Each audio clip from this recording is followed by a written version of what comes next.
What's up, you filthy casuals? Welcome to the Casual Shenanigans Gaming Podcast, a podcast all about the irreverent love of gaming. I'm one of your hosts, Jeremiah. Tonight, I'm joined by the babyface, Joel. Babies. I don't know about that. I don't know if that's a good tagline for my Babies. All right, I'm joined by the best beard in the business, Dave. With some competition coming, I'll take it for now. Yeah. I am now joined by the Wildlands 511 Tactical DLC beard, Papa James. What's up? With the Christmas tree and with the hat you're wearing and everything, you really seem like you're at home in the state you live in. Like, you're really fitting in really well right now. But thank you for everyone for coming out to the show. If you didn't know, you can go catch us live and hang out with the awesome live chat. Thursday nights, 8 p.m. Eastern Standard Time, youtube.com/casualshenanigans /evilviking13/germgaming, or you can go catch the podcast later on iTunes or your podcast service of your choice. Thank you to all of our Patreon supporters. Without you guys, we would not be able to spend money on ridiculous short films. You'll see stuff from that soon. And we wouldn't have the nice mics and the nice lights that we have. So appreciate you guys. Come hang out in our Teamspeak channel some night when we're all playing something. All right. Our main topic tonight is our games of the year. So this is obviously the best games of 2017 because it's the fourth day of 2018 when we're recording this. So it's maybe a little early to call it. I've got my choice, but go ahead. Is it Red Dead Redemption 2? No, it's games that are already out. Oh, okay. But that may take its place. Ah, okay. All right. Yeah, I want to preface this entire topic for me by saying that as I worked on the document today, I realized something that I realized also last month, and that's that I played almost exclusively multiplayer stuff in 2017, or older games, like almost entirely. So my list is going to be a little bit weird. Real quick, before we dive in, though, we do have a new Patreon pledge this week, and you know what that means. That means Joel's got to say stuff. Joel's got to... Yes. Welcome to the new part of the podcast called Joel's Got to Say Stuff, a part where, very inoffensively... Babies! Yes, Joel say stuff and see what happens. Oh, shit, freaking hell. I've got a voice for you if you want one. This is going well so far. Okay, Joel says stuff. Shit, freaking hell. Okay, I was just because it was looking like the audio was getting blasted. It wasn't? All right. Blasted. No, the recording, it says level 70. I'm just going to turn that. Is it peaking? I mean, in Audacity, it was going all the way to the roof, basically. Yeah, that means it's peaking. Okay. Man. You can turn it down in Audacity. Something's different. Like, I don't know what's different because I used to always had it at 85%. Always. Well, for like years. Maybe you're just loud. I'm not any louder. Yeah, maybe not. I don't just turn it down till it looks good, man. Just turn it down till in Audacity. Babies. All stuff we should have done in the warm-up. Right. Okay, yeah. All right, so it was looking fine, I guess. It's okay. It's all right, man. It's all right. I've got a voice for Joel if you want. So, real quick, in Audacity, it's not hitting the top, though, just to clarify? I think it's okay now, yeah. Okay, yeah. It's okay if it's a little quiet. I can always make it louder. All right, what you got for us, James? I want you to yodel for Nicole. To Nicole just played. That's not yodeling. Yodeling brought to you by Nicola. I would like to know what the at the end there was. A little bit of a Latin flair at the end. It sounds like an old 50s, the like mountains to like the... Yeah, that's like Latin from yodeling. the Alps South down America. to Rome. I just picture everyone going, oh, making the sound and then start yodeling from those big tubes. And I just come going, rah, rah, rah. Like, get that guy off this. You're not a party here. I'm like, I just want one of your mints. I just got one of your mints. I just want one. Getting to the point. What was the person's name again? It was Nicole. Thank you for your donation, and sorry about Joel. No, I'm not sorry. This is what they pledged for. They know what they're getting. No apologies I love that. That was fantastic. Now, I don't know if any of them were signing up to pay. Ooh, babies. Like, that feels like one we should... Oh, great. All right, so our games of the year. So, as always, these don't follow any particular order rhyme, rhythm, or fashion. Actually, Dave, why don't you grab number 2 and number 3 and put those at the end? They seem like they would be most appropriate at the end. What do you guys think? Okay. Yeah. I got it. And then we're going to run through our list and we will discuss. We also have some user mail about y'all's favorite games of the year. So we're going to start with the You're Gonna Need a Powerful Rig Award. This is our favorite visuals in any game in 2017. Let's just go in order. Okay. Assassin's Creed Origins. Yeah, I think it's the best looking game so far of 2017 that I've seen. What about it in particular do you think looked really good? Just the attention to detail, honestly. When the loot crates smash down, the sparkles that come off. No, Here he goes. No, honestly, just exploring Egypt, like it's like a place I've watched in tons of documentaries, and I can just honestly say from playing a lot of Assassin's Creed's game, like from even from Assassin's Creed 2 from Italy and all that kind of stuff, like I didn't really watch that many documentaries, so it felt like something like I recognize a lot, and it was just neat seeing how well it was crafted in the sand, how it moves and everything. And yeah, like just from, yeah, there's a lot of attention to detail and I was pretty amazed. Like it's very close because I thought Ghost Recon Wildlands was very good for the draw distance, everything we could do. But Wildlands, just the lighting and everything is just fantastic. Cool. Dave? Again, this is where my issue crops up, where I played almost no launch games in 2017 whatsoever. So of the actual games that launched in 2017, I'm going to pick Ghost Recon Wildlands as my best visuals because specifically their environment artwork team did an amazing job on varied environments in that game, and specifically the vegetation and underbrush. That game, which does have its graphics issues, like not great physics at times, their water physics are probably some of the worst I've ever seen. So again, I was actually surprised that I ended up choosing this one.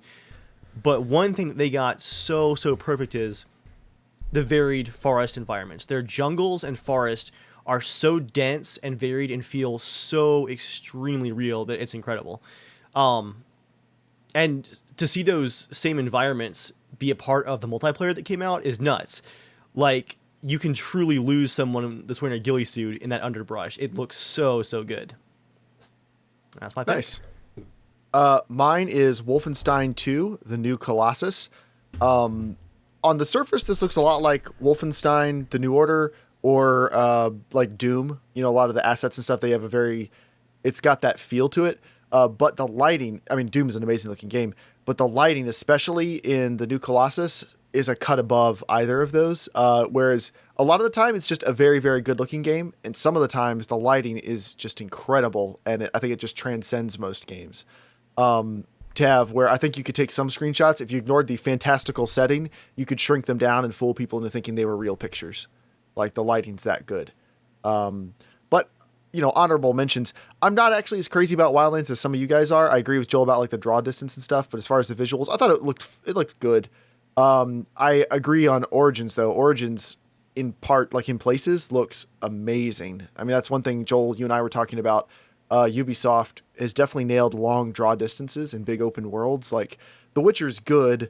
Plenty of other games are good, but then there's plenty of games that aren't good. Like, you know, Bethesda games typically aren't great with the draw distances. Plenty of RPGs, open world games aren't great with draw distances. Grand Theft Auto 5, you know, stuff like that.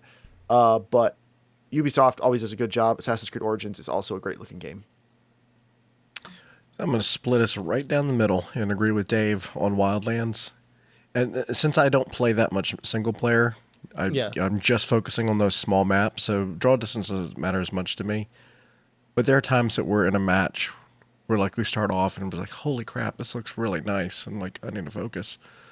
But, like, you know, it's, like, cloudy, but the God rays are coming through, and it looks really nice. I mean, there's a couple times where it's, like, rainy and sunny. It looks like trash, but otherwise, I like that. And I wanted to mention an honorable mention, since we're talking about powerful rigs. Fallout VR, the minimum spec requirements for that was quite shocking, which is one of the reasons why I haven't bought it yet. Had to have a 1070 as a minimum video card. Now, do we know if that's... Is that I don't know. I think connected. people have actually gotten away with the 970, Okay. but that was a little shocking. shock and horror. All right. The Gifts Best Shared with Friends Award. Your favorite primarily co-op game of 2017. I'm going to go first because this is so easy for me. Freaking Sniper Elite 4. Joel and I finally played it after like not playing it for what, 5 months, Joel, recently? Yeah, probably. We played like 2 days ago, and every time we play, we have to relearn controls and mechanics and stuff, but every time we are like laughing out loud. It is just so much stupid fun.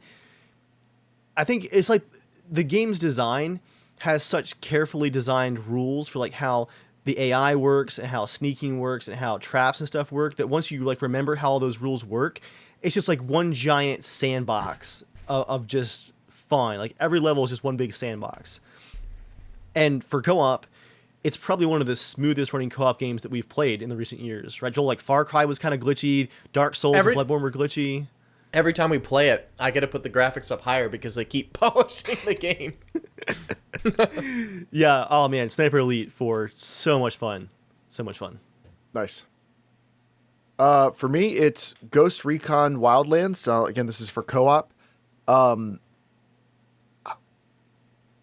It follows the Ubisoft open world formula, right? That's not necessarily a bad thing, but like if you've played a bunch of Ubisoft open world games, you know what you're getting into. There's a lot of collectibles, there's a lot of like repetitive side missions you can go do. But it's just the way they've balanced the game, it makes it really easy to hop in with a friend and just casually do a lot of that stuff for a while. And you can go into hard areas where you really have to pay attention and have to try really hard. But you can also just cruise around doing not much for a while. Like it gives you that same feeling that GTA 5 does, where it can really be whatever you want it to be as far as difficulty or what you want to get into. Like you can kind of do whatever you want. Obviously not to the depth of GTA 5, but within the game, I think it's really good. I actually wish we had played more co-op.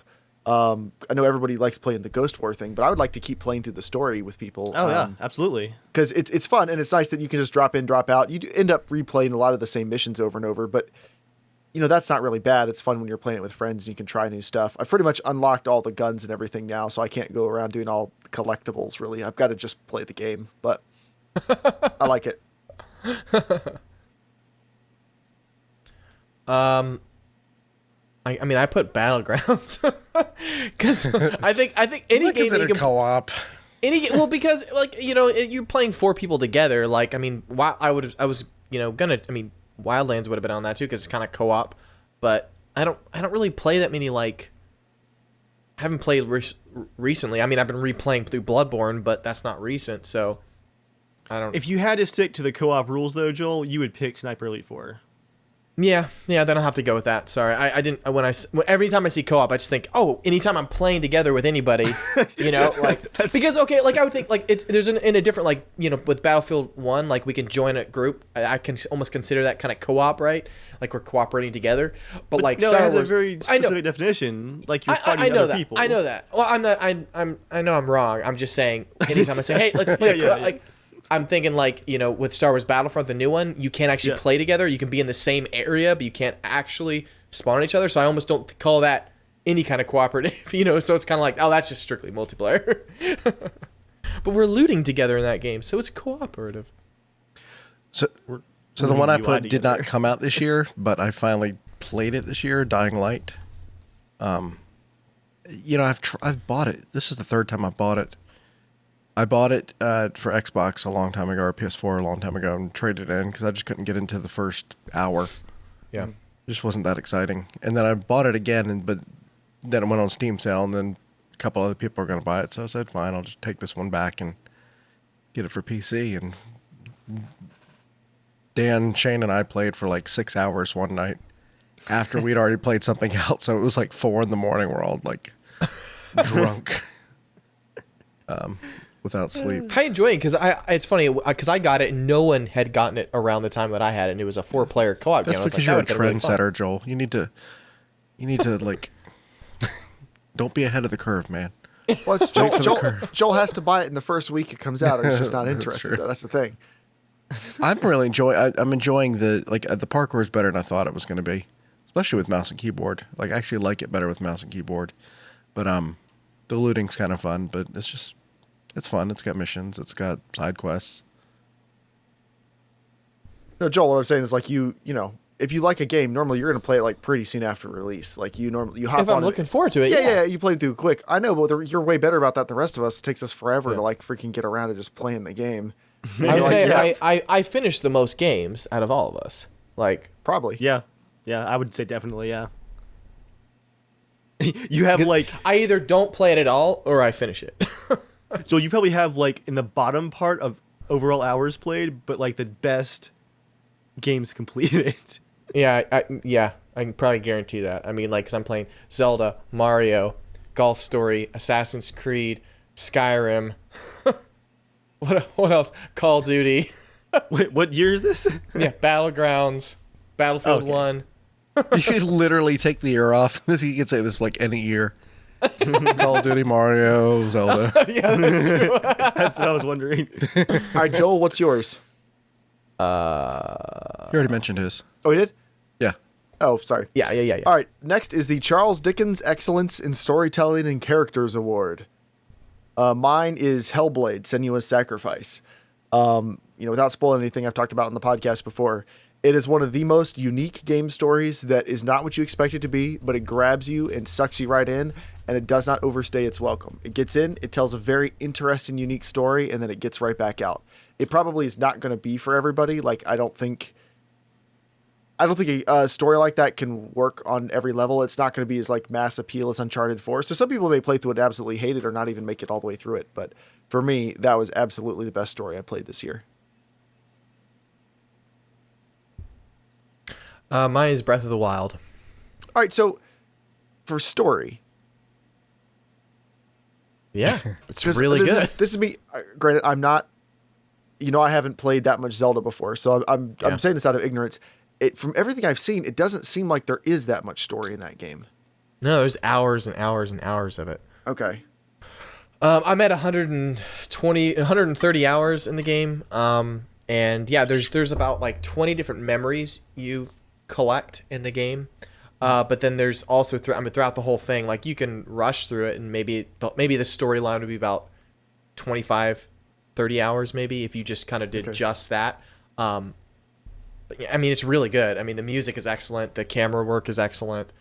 Zelda games have always had like excellent like cinematography type stuff, for their cutscenes. Cool. For Dave, mine, did you have one?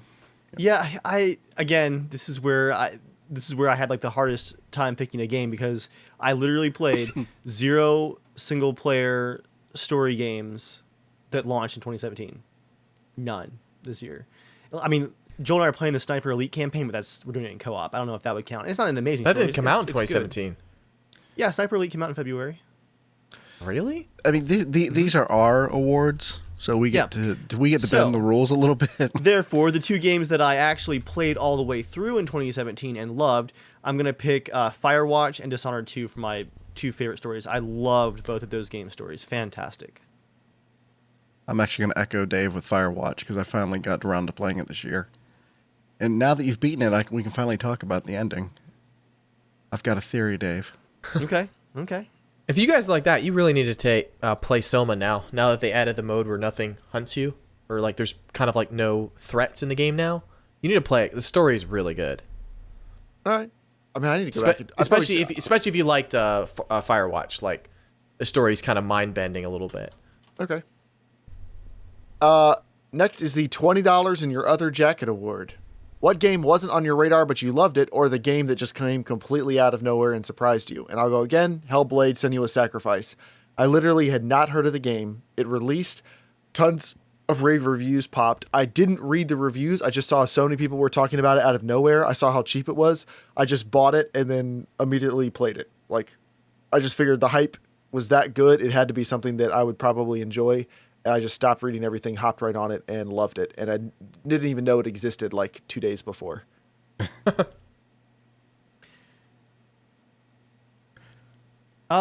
For me, it was the helicopter combat game Helleborn. Somehow that game went through like a funding period. I think it went through Steam Greenlight. It went through an early access period and then launched and was out for like 5 months before I ever even heard of it. and I got a review copy of it. I was like, okay, yeah, I'll check it out, and I loved it. It was so much fun. It really reminded me of classic SNES chopper games, Jungle Strike and Desert Strike, just in the overall feel of the game.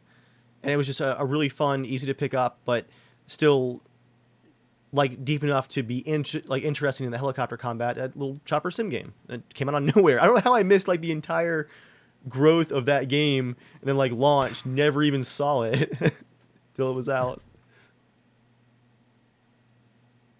Here's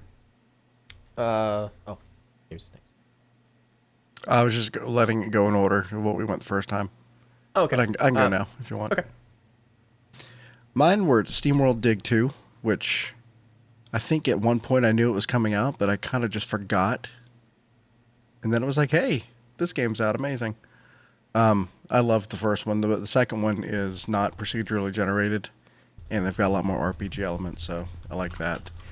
And I put Wildlands just because when they first announced it at that E3, like we were all like pumped about it.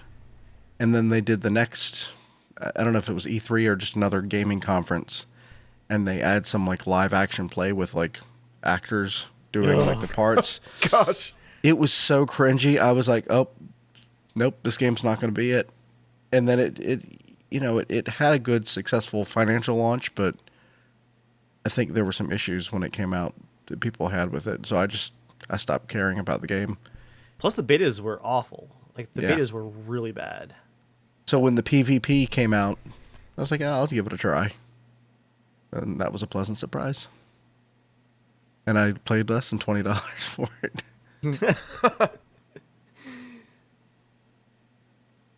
Joel? Golf Story. $20. I kind of like I watched just the Nintendo Switch trailer on the little game shop thing, and I was like, I can't play like those type of games on the PS4 or PC or anything. Like I even though I know 2D games and grew up on 2D games, it was just hard for me to like play a lot of those when you have something like Skyrim or whatever, you have a 3D game that's really good. But I was like, I want to play a little game like that on Nintendo Switch, and it's so good. I'm actually really sad. I'm really close to the end, and I'm like, oh, it's all over. But there's hints in it that I think they're making a tennis game next, and I'm like, yes. Really? yeah. They keep on mentioning a few times like about tennis. Okay, in the game, I just got to a part where like you're in this little house and this girl is excited about a golf game, and I laughed so hard because they built a whole nother golf game inside of a golf game. It's so funny. It's like a really crappy NES version, like really bad. And she's like, oh man, it's awesome. And you can collect 2 versions of it. You have to turn on a little console. And I'm like, are you kidding me? Like I started playing, I'm like, this is horrible. This is the worst thing ever. And I'm like, why am I playing a golf game inside of a golf game? It's really good. I really hope you guys get a chance to try it out sometime, because it's really laugh out loud funny. I'll just wait till you're done with your Switch, and then I'll just borrow it. And okay. Joel, there's something you said. Whenever you're done. I feel like we're done with the Switch. Yeah. It might be waiting a while. Yeah. It's still a lot better than the Wii U. But it's funny, something you said, there are certain games that I buy for certain platforms. Like, like, oh, that's a PC game. I want to play that on PC sitting in the chair. It's like, oh, I want to play this on the Switch. I want to play this on the PS4. Yep. Yeah, like Yooka-Laylee, I know it came out on PS4. It's, looks better on PS4, but I waited for the Switch because I was like, this just feels like it's a Nintendo game, and I wanted to play it on a Nintendo, and taking it anywhere is nice, so. All right, up next is the 50 Degree Day Award. The game that's probably not your game of the year, but it's not bad. It's a game that came out, it's exactly what you thought you'd be, and you liked it. Mine is Wolfenstein 2. Wolfenstein 2 is a pretty simple premise. Nazis need to be shot. And the story actually gets more serious than that in a lot of places, and is even a little bit touching at times. But the basic core of the story is, there's a lot of bad guys over there. Here's a bunch of guns. Go have fun. And it's exactly like every awesome first-person shooter you've ever played. And I really, really enjoyed it. Like, it does a regular thing very, very well. Joel, how about you? Call of Duty, World War II. Have you beat the campaign?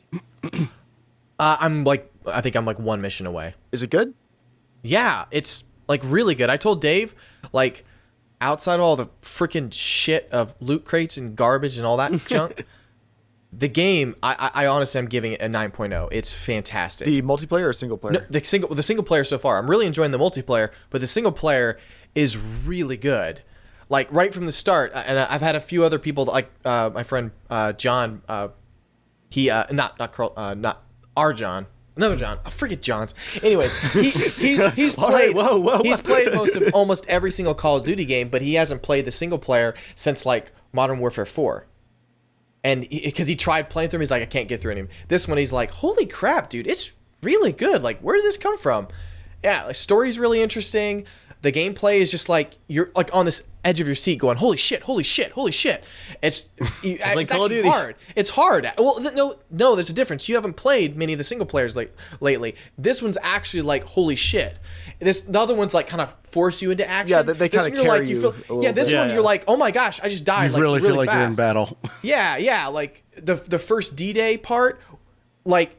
It doesn't say, oh, here you go, here. No, you like literally run over here, have to dive to make it out of cover. I was like, all right, I'm impressed. That's really good. So Yeah, that's about as far as I've gotten in the game so far. I've got it for Xbox.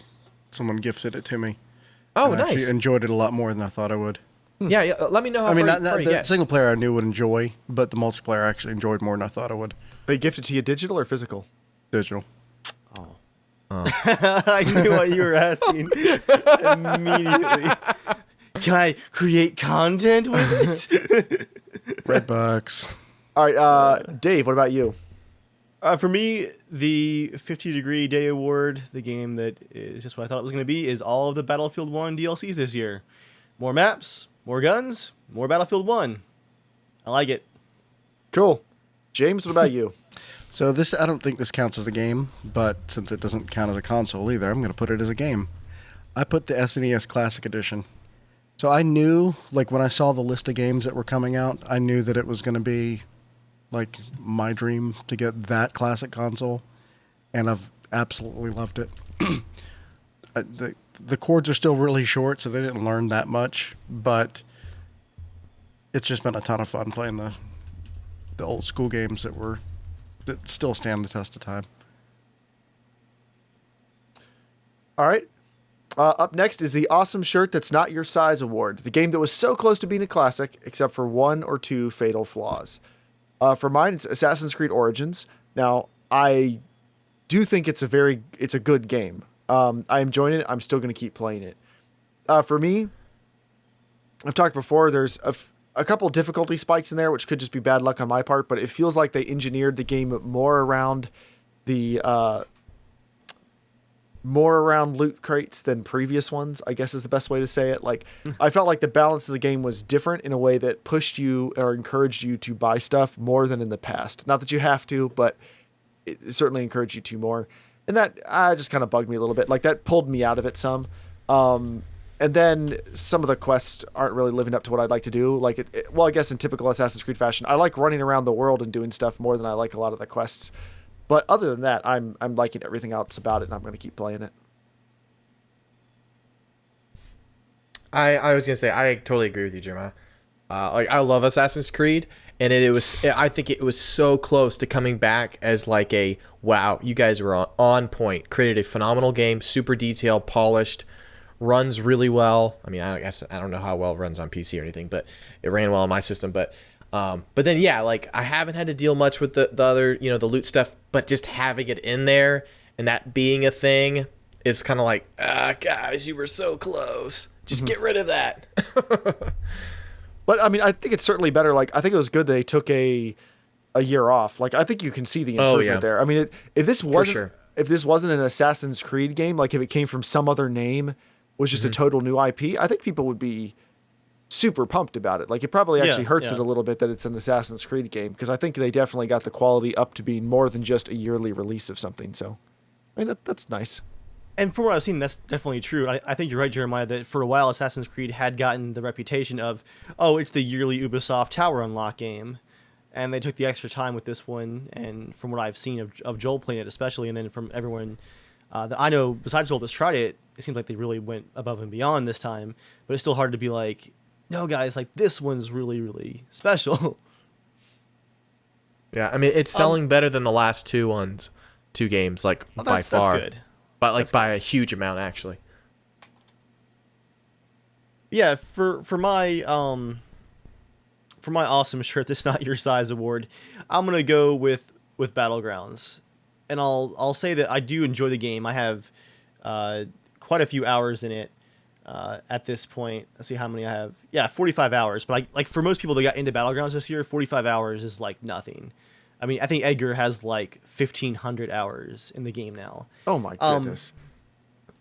I'm guessing because he was like at 900 back in the fall, so I'm just making assumptions here. But he's working for himself now, so it's probably 2,000. I'm gonna find this out now. Yeah, I'm actually going to look right now. Okay. Yeah, you guys are all going to launch Steam, and all your updates are going to start downloading and take the podcast down. Go for it, guys. That's the only reason I didn't. Not mine, because it. I always cap mine. Yeah, you guys go tattle at Edgar here, but while he's playing right now. Oh no, it says is he playing right now? Yeah, he only has 743 hours on record. Only. Okay. He's played 33 hours in the past 2 weeks. Yeah, that's a lot. Mm-hmm. It's now his most played game on Steam. I don't know why we're just reading off a random friend's.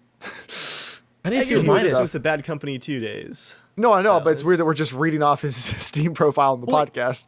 Him and Reese are the two from our friend group that have played the most. And that's what I was going to say is every time I play with you guys, I have a good time. I'll play a round or two, but I have literally never played on my own. Not a single time, no interest in doing so.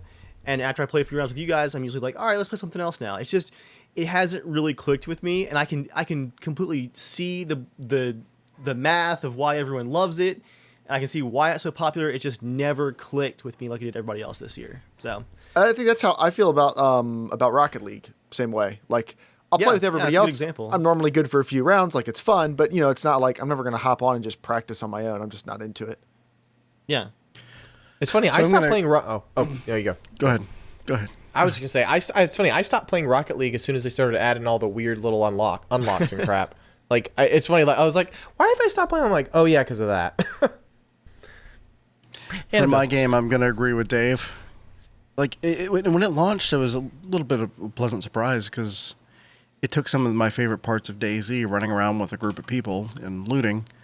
It took out the having to meet up together and just put us right in action, which felt really cool. But then it was just like you spend 75% of the match just looting up for that one good fight, and then that's it.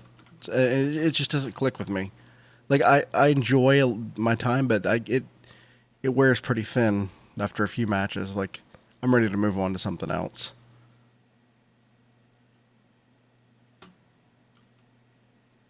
All right. Sums it up.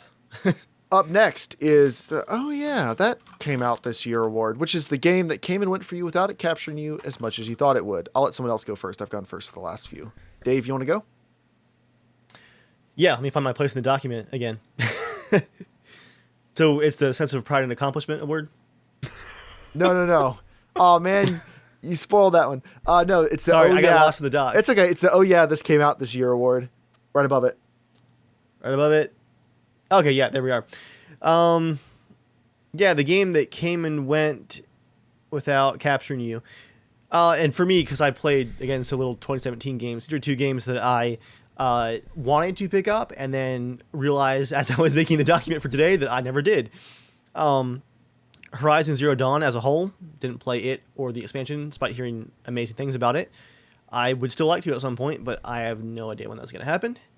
And I played the new Call of Duty at E3 this June on, I think it was Xbox, and really, really liked it. Like, I was surprised. I hadn't played COD in who knows how long.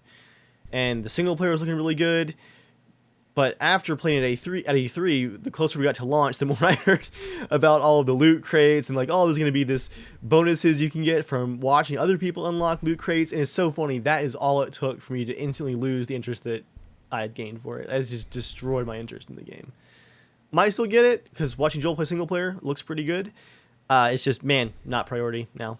So We all get our Horizon Zero Dawn out at the same time. Yeah, Horizon Zero Dawn for me and James. Well, so James, how much of it did you play? I only played like an hour. The problem is it came out around the same time that Zelda came out. Yeah.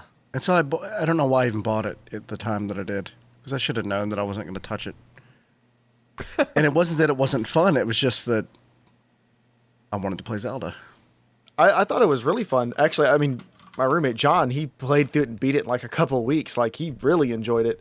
I liked it. I think I just wasn't in the right headspace to play it, I think, at that time this year. Like, it just wasn't the right time for me to play it. I was never able to sit down and feel like I was really focusing on it and really getting into it. And I never cracked that threshold of where, like, you're just in the flow state with a game. Like, you're just totally into it, having a great time. You can't wait to play it. Like, I just never got to that with this game, which I don't know why, because it's really that good.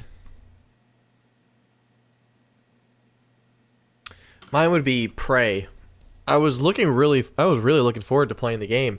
And I honestly don't even remember when it came out, but it must have been around like Zelda or any of those games that came out. No, it was pretty late in the year, I think. Was it actually? Middle of the year? Mid-year. Middle. It was Well, mid-year. I guess the word works as game and went. It came and went. I was like, but it's one that I would like to eventually get because I kind of like the idea of it. And I played a little bit of the demo when it came out. And I was like, oh, this is really cool because it kind of reminded me a little of playing Soma. Like, just, I don't know, it had that kind of feel to it. But yeah. Well, there's that. Well, I tried.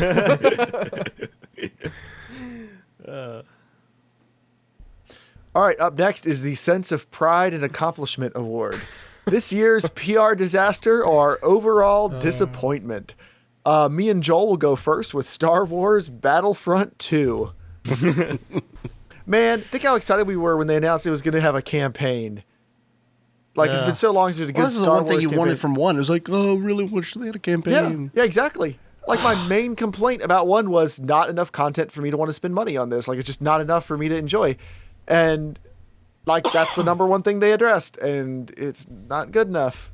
Like, yeah. I just don't know how you can be a businessman.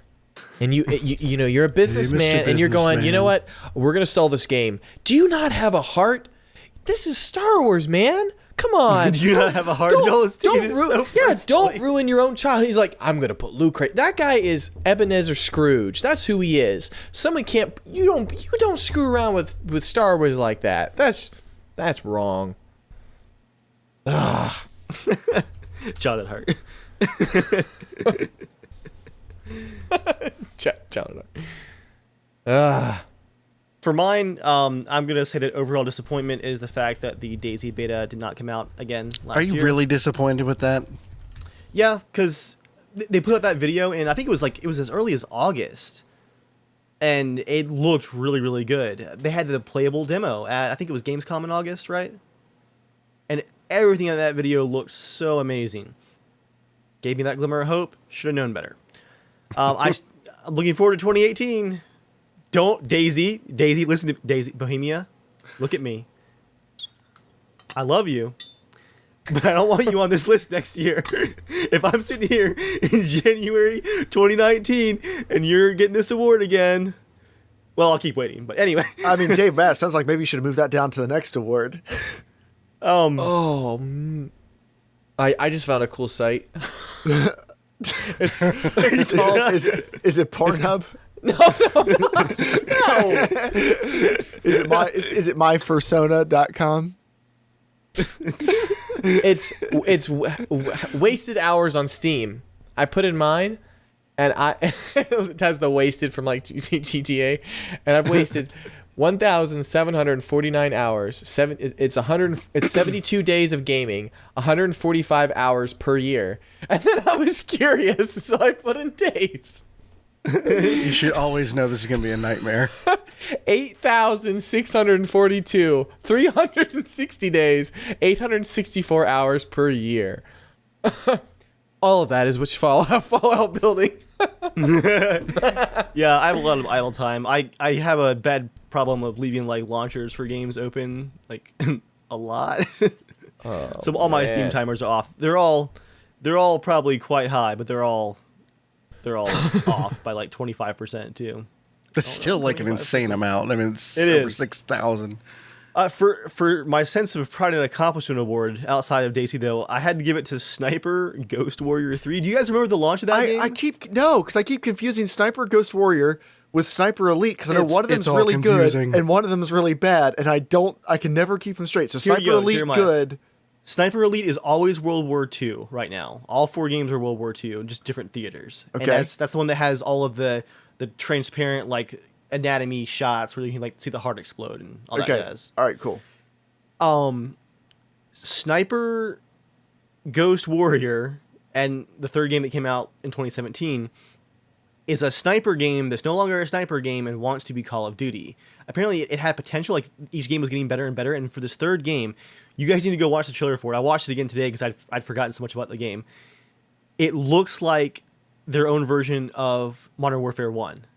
And it's hilariously like complete with like you get ambushed and someone gets dragged away and the guy points the revolver right at your player camera. It looks like the exact intro for Modern Warfare, but it was terrible. There was like almost no sniping for a game with sniper in the title.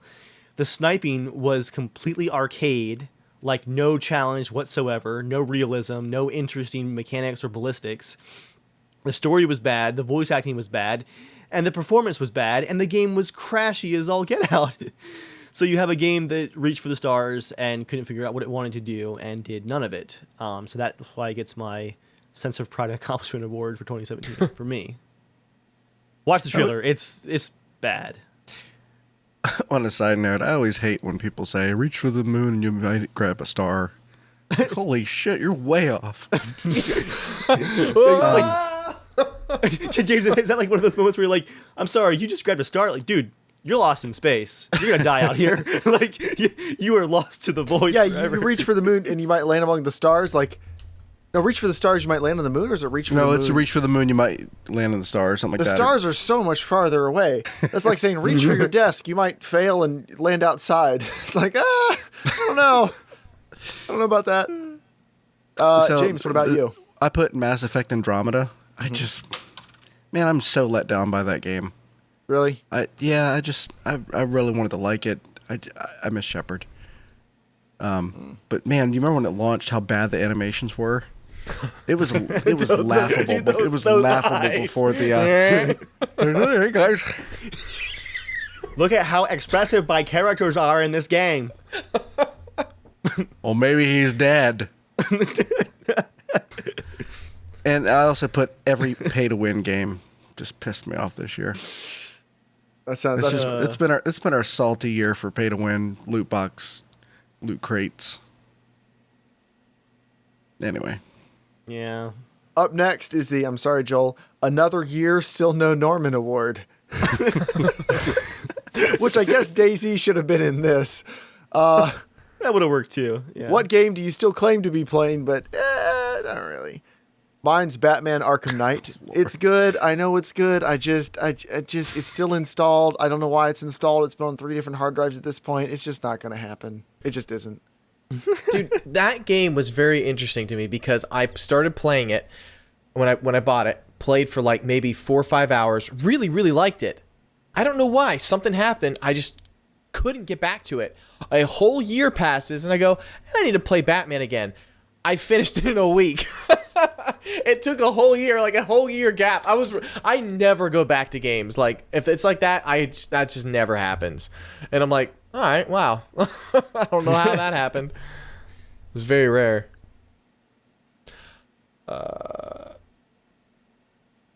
Joel? I put in Battlefield 1. Multiplayer or single player? I mean, single player is long gone. I ain't playing that no more. That one, yeah, I tried to lie to myself thinking, I'm going to finish it out. But I'm like, no, I finished out the Lawrence of Arabia part, so I finished the game. But the whole thing is like 4 years old. Yeah, 4 years. Did I say 4 years or 4 hours? 4 hours long. 4 hours long. What did I say? 4 years. Yeah, I thought you meant like the game was old. I mean, that's what you were saying. I've got like 8 hours in it in the single player. Really? I don't know how. You guys must run like 8 just hours. dash through. How did you get 8 hours? Joel, I'm almost done with it. I'm like 5 hours. 5 and a I half play hours. games a lot slower than you guys think. Apparently.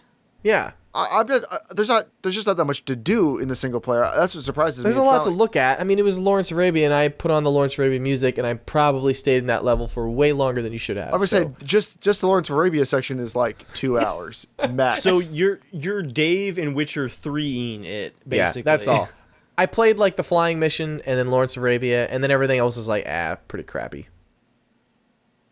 Yeah, I like the concept, but I think their best single player missions were the ones that had a really strong theme. Like the tank one felt like Fury a lot, and it was like a 2-hour campaign, really focused, really good. The flying one had good parts, and then I think the Lawrence Arabia one was the other one.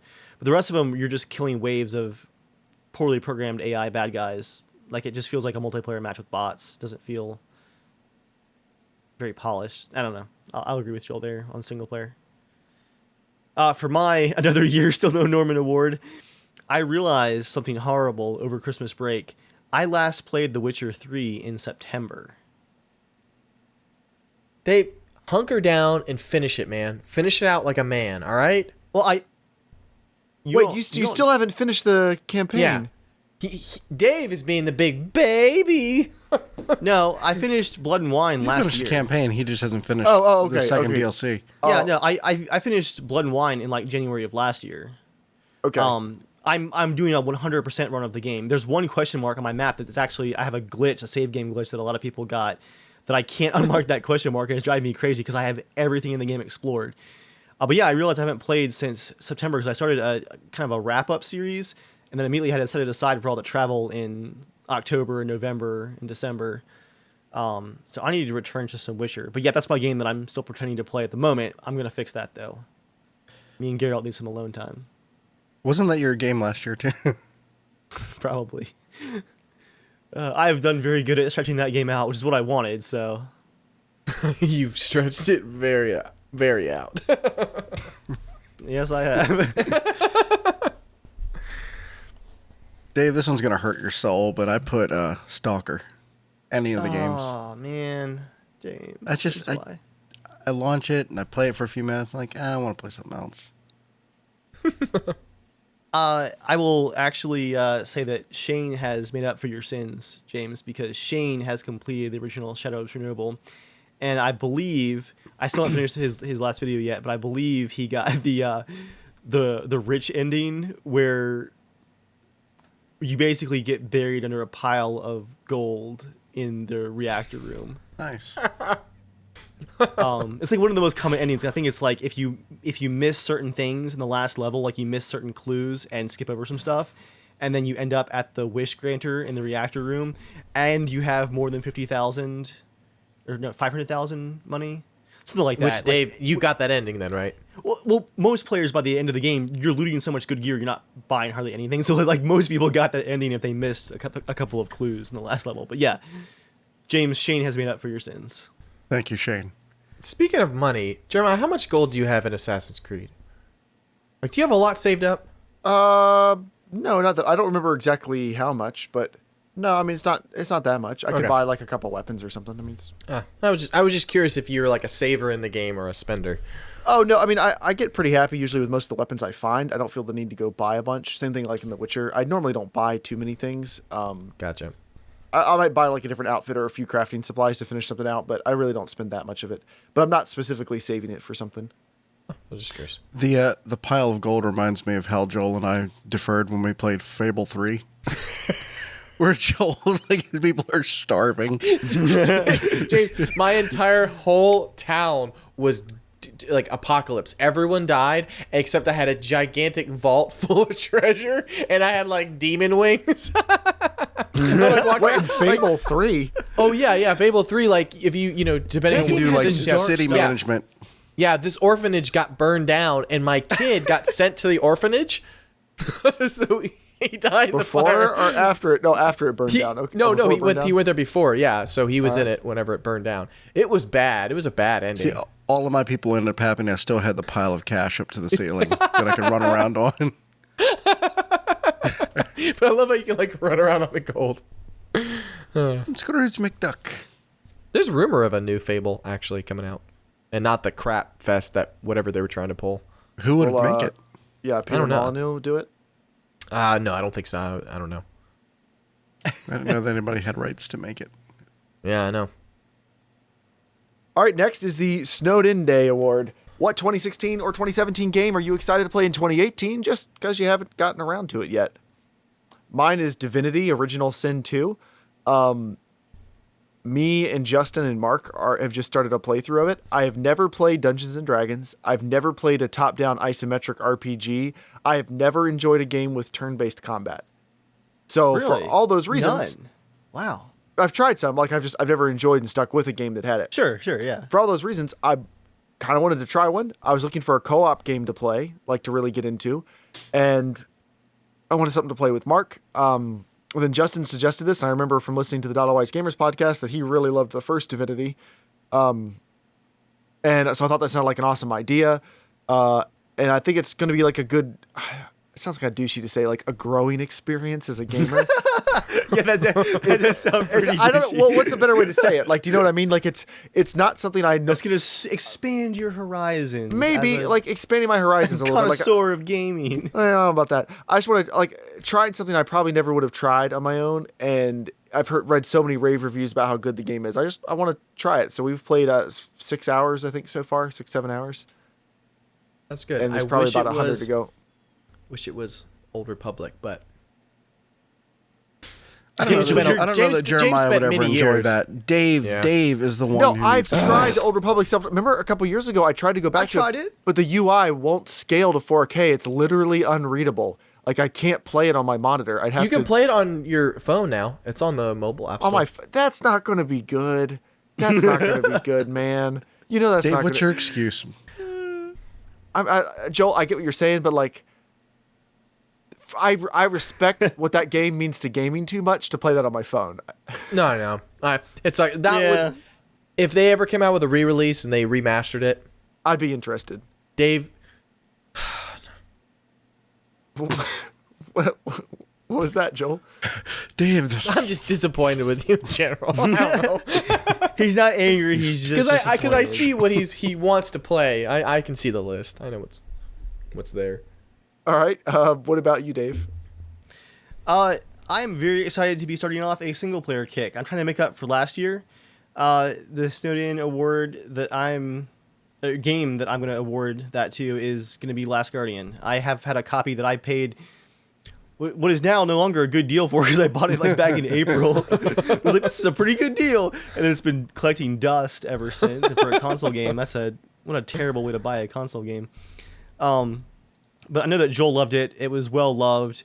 And it's been a while since I had a single player game to play on the couch on the PS4. So I'm excited to dive into that.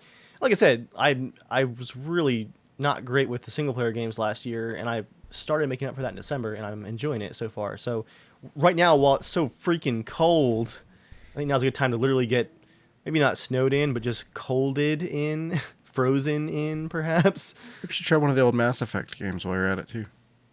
Just one quick trilogy of games. RPGs. Just real Dave, quick. it would just be one quick Fallout build. You would beat 3 Mass Effect games in one Fallout build. I don't think it's... Wait. I don't want to think about it like Let's that. check the chat. They're going to give death threats to Joel. You're going to take one settlement away from us? What? What was that? Get him, boys. Get them, boys.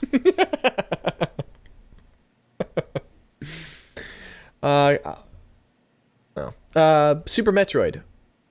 That pleases me. I'm looking forward to it. James came through like an angel and said, I found another Super NES. And he's like, would you like it? I was like, yes. Because I have not seen one in our town. Not one anywhere. I've asked every single person. I was like, do you know when you guys get any of the shipments? Like, we never know. So it's so weird. Like, there will just either be like a bunch in one store and then there's nothing.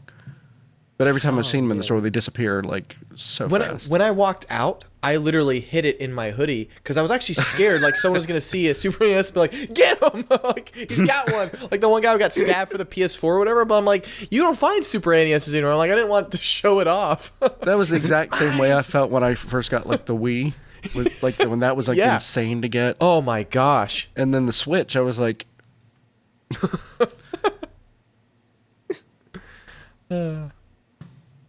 I will warn you, some of the jumping mechanics will piss you off. You're like, why the freak can I just jump off a wall easy? Why'd I have to do this? But other than that, amazing. I wish it had streaming. So you could watch. Well, Jeremiah, tell him what he can get to do streaming. What? Tell him what he can get to do streaming. What? I said, tell him what he can get to do streaming.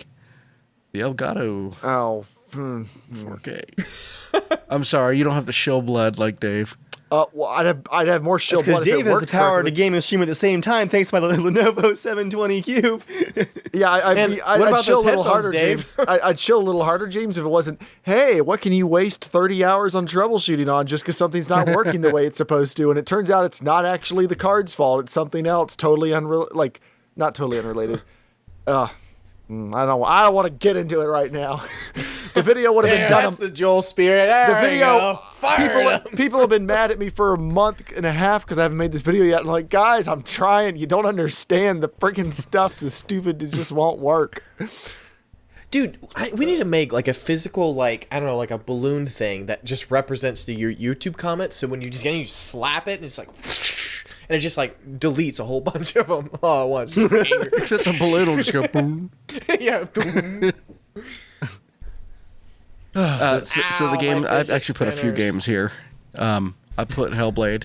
I'm really excited to play that. Just, it was just, I had no clue what it was going to be about. And I played the first couple minutes and just like the warnings that it gives and all the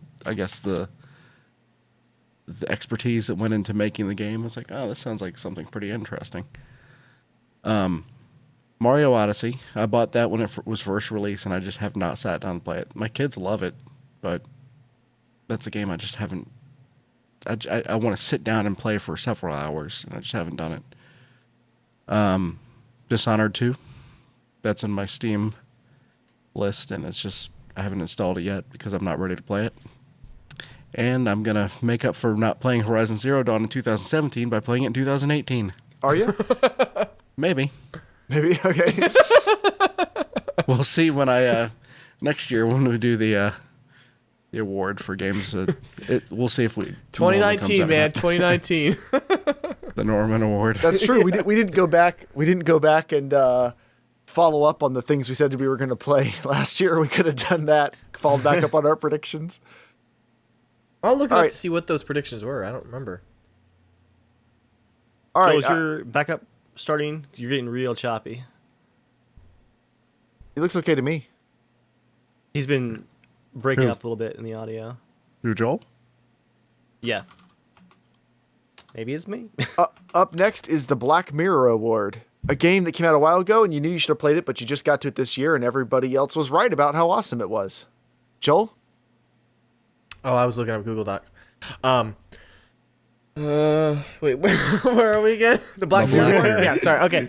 Yeah, the game that came out a while ago, Skyrim. All Now, right, this blows my Yeah. mind because I honestly, know. I thought you'd played Skyrim a long time ago. I'm so surprised. This award should really be Dave got a cell phone. Dave got a cell phone. Yes, rename it. Yeah. Rename it. You're a dick, but you're not wrong. Yeah, Dave got a smartphone. Dave's always like, Joe, we all played Skyrim. Yes, I did that quest. And I'm just like, oh my gosh, it's so amazing. Meanwhile, Dave's like, did you know there's Facebook on this? Yeah, I don't know. I actually did the main campaign on the 360 when I got it, and I think I got through about 25 hours, maybe 30 hours total, because the campaign's pretty long still. But I don't know what happened. I think it was Mass Effect 2, because I think Mass Effect 2 came out around the same time, and I love Mass Effect 1. Mass Effect 2 was freaking a masterpiece. So I just remember I didn't get back into it, and so. Honestly, I think it was Debbie's love for always constantly playing Skyrim. I'm like, I need to play it again. And then when they announced the remaster, I was like, sweet, I can play it in 4K. I'm like, all right, I'll try it. And then I'm like, oh, it's so good. Can I go now too? Since Yeah, go mine ahead. is the same as Joel's. Yeah, I've owned Skyrim several times. I owned it on the PS3. I've owned it on the. I think I owned it on the PS. Did I own the PS4 first or no? Anyway, I had it on the PC and it took a while. It was finally the special edition that came out, the remaster, whatever that's called, that finally got me to play it. And I finally beat it this year. but I That's enjoyed it. The story kind of sucked. Like, it was just like, all right, it's over. Keep playing if you want.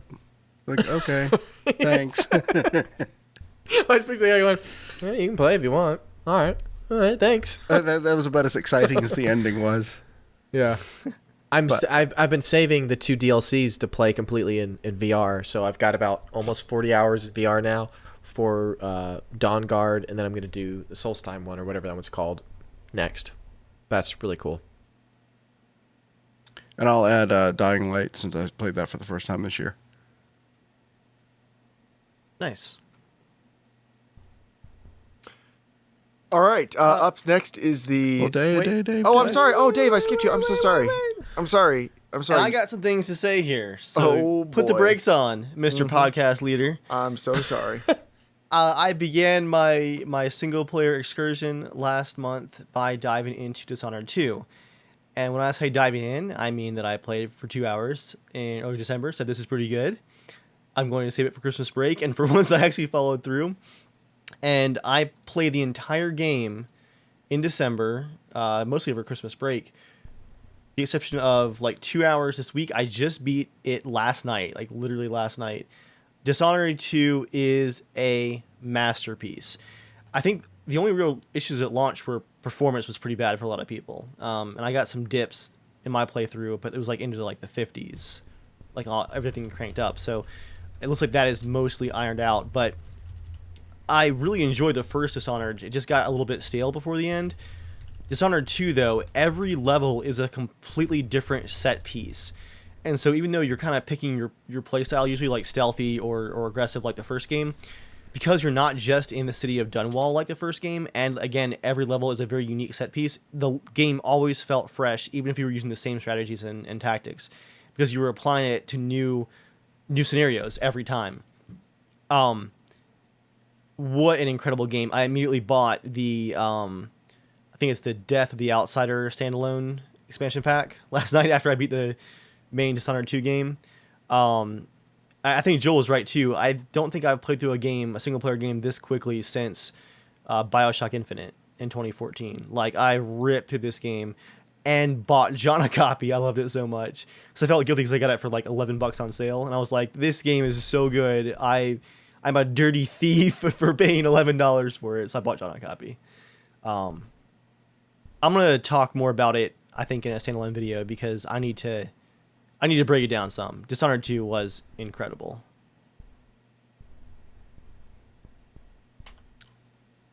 All right, up next is the Maybe This Year It'll Actually Happen award.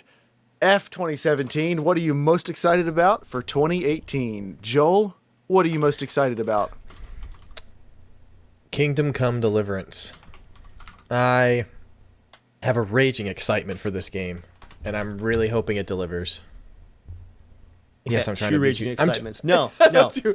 My raging excitement is bigger. We will see by the hours in the game, Dave. We shall I see your shorts is as long as mine. Yeah, Kingdom Come Deliverance, that looks amazing. Far Cry 5, I think it's going to be really fun. Joy and I are actually really excited about playing that in co-op.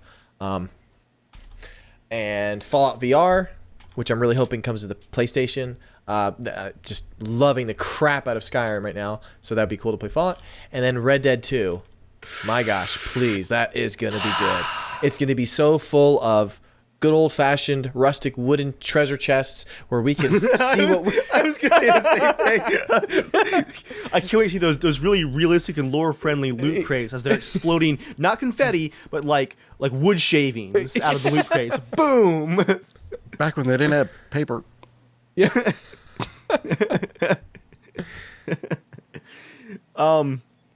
I think Jeremiah's up next. Let me ask before you guys: is Fallout going to come out to the PS4? Do you think Fallout? it can handle it? You think Fallout VR, VR I think it will will. come Oh, out? VR. Yeah, I think so. I mean, if they did Yeah. Skyrim VR, I don't think there's any way they wouldn't do Fallout 4, but I'm sure they're going to But have... Fallout VR was the requirements were so high for a PC. It is, but I think it's the beta test for the console versions. I think so. Yeah, they could get it to run on PC quicker, so they're getting it out because people want to buy it, and then they can optimize it further and release it. That's my guess. All right, mine are Far Cry 5 and Red Dead Redemption 2. I'm very conflicted on Red Dead Redemption 2. So I think I will really enjoy just sitting and playing it on my PS4 or Xbox. Oh. What just happened? I was probably going to play it with a controller anyway. I can play it in 4K now because I have an Xbox One X. Yeah, I'm probably going to play it on my Xbox One X. I'll play the PC version later when it comes out. I'm very excited about that game. Everybody is. I don't really need to convince anybody as to why. It's Red Dead Redemption 2. People are going to play it. Far Cry 5. I think Far Cry 5 is either going to be really fun and cool, or it'll have totally jumped the shark. And I'm not sure. Like, it's hard to tell from what we've seen of it so far. But overall, I think it definitely has potential. But there's honestly not that much else I'm looking forward to in 2018, probably because I don't know a lot of the stuff that's coming out. Like, I'm going to be playing Divinity for the next year, probably. There's no From Software games coming out, as far as I know. I'm sure there'll be a Forza game, but I'm not going to be halfway through Forza 7, so I don't really need to play that. I don't know what else, you know? I'm not really sure what's going to be out there. For me, definitely Kingdom Come Deliverance. We've done a couple of interviews with the developers, and you can really tell these guys are super pumped to be working on this game. And then Joel and I got to actually play it for like 10 minutes apiece at E3 this year. And the charm of it really reminded me of playing Oblivion for the first time. Just this sense of like, oh man, there's this very unique, beautiful looking little world, and I'm about to have an adventure here. Like, even with the more realistic tone, like very, very realistic tone of the game, it just feels like something special. I can't wait to try it out. And then I am very excited for the Gwent single-player campaign. The multiplayer has passed me by, unfortunately. It's just too much to keep track of. But the single-player, voiced by the voice actors from Witcher 3, you guys won't see me for a while. Also excited for more Battlefield 1 DLC. Enjoyed all of it so far. Looking forward to more. Far Cry 5, also got to play that at E3. And to answer one of your concerns, Jeremiah, I think that gameplay-wise, it's on point. Like, it reminded me 100% of Far Cry 4. Like, polished, weapons felt good, fighting was good, AI was good. Like, exactly the same combat as Far Cry 4. Woo, on the brain. Well, I mean, I assume the gunplay is going to be good. Like, I have no doubt that's going to be good. They figured out that a while ago. I just mean, like, the story and the other gameplay mechanics.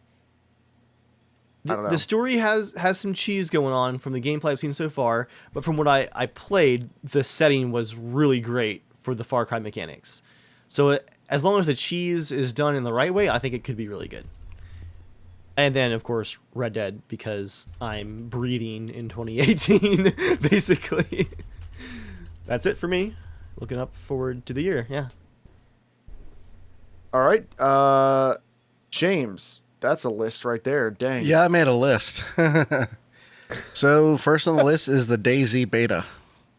I have my hopes that it's coming out this year. All right. Whatever. I'm hoping it's going to... Welcome to the Delusion Cast, where we all lie to ourselves. And I'm hoping it'll actually run better. I hope they fix a couple things in the game. We'll see.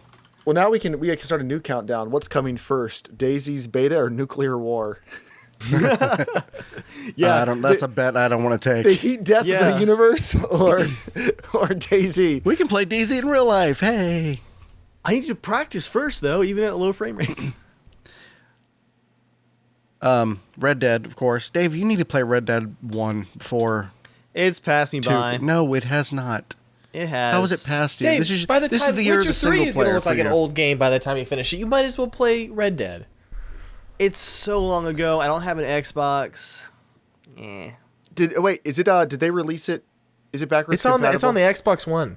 You can play Dave, it on that. Is it? Finally? I have an Xbox One I'm not even using. Oh, are you serious? Dude, this is going to happen.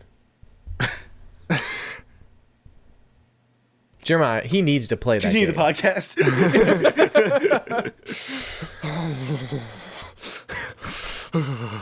All right. Oh, good. I made Joel uncomfortable. Is it time to play Witcher? Is that, I play Witcher noises. Dave, we've been talking about this, though. It's on PS Now. Is it? Yeah, but he's got to Yes. stream it then. But he's got a streaming. Oh, He's got a thing yes. with Cap. I tested it actually. Well, I didn't test it myself. I looked up reviews of the stream version, and people said it's an awful way to play the game. Don't do it. I can tell you the Xbox version runs really smooth. The Xbox One version? I mean, it should be like 1080p, right? Yeah, it's just it runs a little smoother than the 360 version did. So nice. All right, Dave, make it happen this year. Last Guardian or Red Dead, Joel? Dave, going to Red Dead. I can wait. You need to play that damn game. You slinging Dave. That game. His soul is gonna hurt when I realize how much I paid for that copy you. of Last Guardian. I paid, I think, like $30 for Last Guardian. Now, I was like, this is a great deal. You are gonna get lost in Red Dead, and it will be. Never mind. I won't say how long it is. It'll be a short game. You'll beat it in like 15 hours. No. Okay. 15 hours? I'm kidding. I'm sorry, Dave. Like parents be like let an kids 80-hour to game. get them to do You stuff. snake oil salesman. I was about to say, you've got to be joking. I was like, realistically, Dave will probably have 70 hours in it. Okay. All right. Yeah, If- you're if not it's- you're not wrong. But that's only 1/3 of a settlement build. You're not wrong. Oh, is were it still we? me? Yeah, it's still James. Far Cry 5, just because I like the setting. State of Decay 2, I'm really excited to play the co-op. That's what I think the first game needed. I'm excited to find a few people to play that with. Detroit, Vampire, Metroid Prime 4. I think it's coming out this year, right, Joel? What's that? Is Metroid Prime 4 coming out this year? It's supposedly, yeah. Okay. It may get delayed. We'll see. Spider-Man, if that comes out this year on time. And finally, I put the Wildlands updates, which I keep Googling, January updates. What's the new updates, operators like the single new player operator or the multiplayer? multiplayer, the new I'm excited classes. for that new mode, too. It's going to be pretty cool. What's the new mode? It's like there's like a hostage rescue one or something like that. For online? For Wildlands, yeah. Mm-hmm. Yeah, it looks pretty cool.